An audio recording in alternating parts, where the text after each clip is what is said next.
Hey, today I'm going to talk to you about what a lit review is because I know some of you have had questions about that.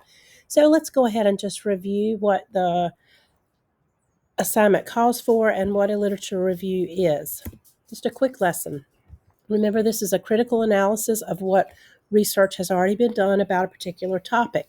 The purpose of it is to synthesize the information, to put together just a brief summary for potential researchers about your topic. Like if I wanted to talk about the effect of spirituality on happiness, or if I wanted to talk about the effect of reading on happiness, which is what I really believe I would choose if this were my paper. It's not an annotated bibliography. It is not an expository or argumentative essay. Um, sorry, I'm outside in all this pollen. So remember, a literature review examines the connections between and among the sources that you're using and explains how they fit into some overarching theme or structure or question. You're going to have an introduction, a body, and a conclusion, just as you do for other papers that you write. The introduction identifies the topic, establishes the significance of it, and just lets the reader know what this literature review will be about.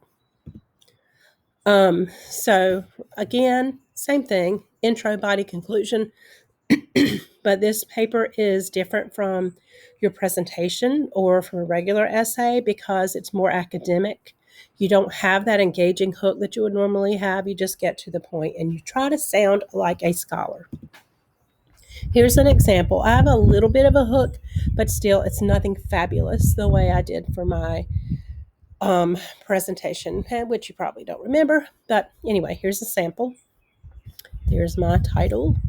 In the age of smartphones, audiobooks, podcasts, YouTube videos, Google, and information at our very fingertips just a click away, researchers wonder where reading fits. Instead of scrolling through TikTok videos or Instagram photos, do people ever sit down and read a book when they have a few spare minutes in a day?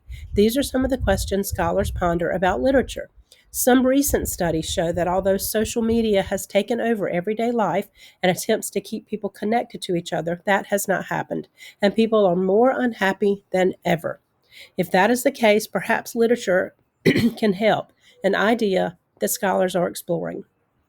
Some specific ideas scholars have studied include whether or not literary works should be sad or tragic to be considered good, if the act of reading itself can in any way impact a person's level of happiness, and if a career in the humanities or a career in teaching literature can promote well-being. So, in that intro, I listed my three main ideas, and I have sources that talk about each one of those concepts. And that's how you will group the body of your paper. Um, and then you just talk about the findings of those sources in your own words. You summarize, you don't use quotations. It's not a real paper, it's just letting potential researchers know if this source would be helpful in whatever they are researching. So, just explain the main ideas. So, if I'm talking about um, the impact of reading and whether or not reading can make someone happy, then I would choose. I have several articles about how young people today do not read for fun. So I would include those in that section, and that there's other research that shows that their social media use and their just digital use, I guess, is impacting their well being. So I would talk about those issues in just a few sentences. It's not an essay per source, of course, or per main idea. It's just a few sentences. But that's how you set up the body of your paper. Does that make sense? I guess you can't talk back to me, but that's okay. So, for doing the body, you have those three paragraphs, and then you just have a concluding paragraph where you're trying to answer the question, so what? Well, what about all of this that I said I was going to talk about? Um, I'm sorry, y'all. I just have a hard time talking today. And so Here's my potential conclusion. Therefore, much research about happiness explores the impact of factors like social media use, exercise, diet, money, and socialization on well being. But the simple act of reading a book also has a place in the analysis of what makes people happy. Obviously, more work needs to be done in this area to discern if any kind of literary work has an impact on overall happiness and how much reading makes an impact. An hour a day or just a few minutes, a book a week or a book every month, etc.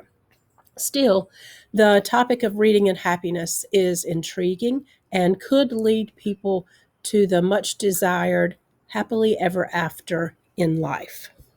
And so I'm trying to connect all of the pieces there and to show the overall theme or message might be um, that reading can make people happier later. And that's an important thing to know.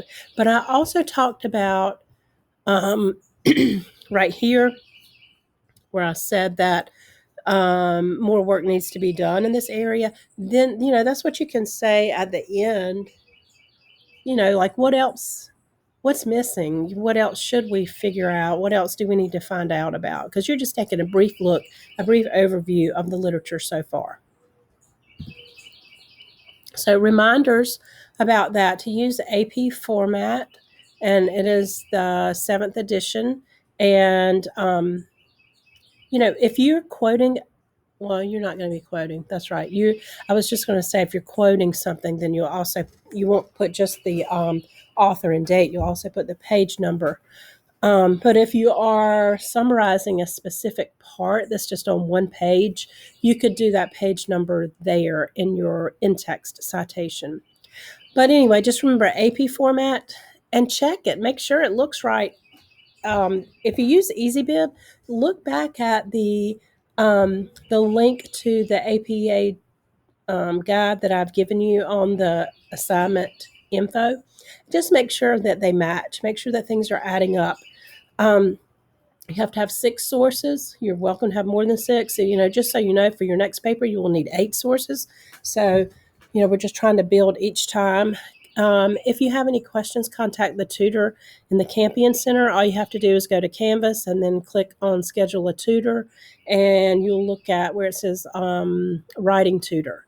All right. And so I will look forward to seeing those papers. I would love to see them early. This weekend would be great, like before Sunday.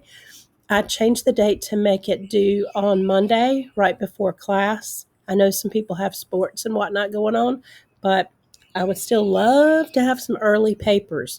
All right, y'all. Um, that would make me very happy. Just like these stickers here make me very happy.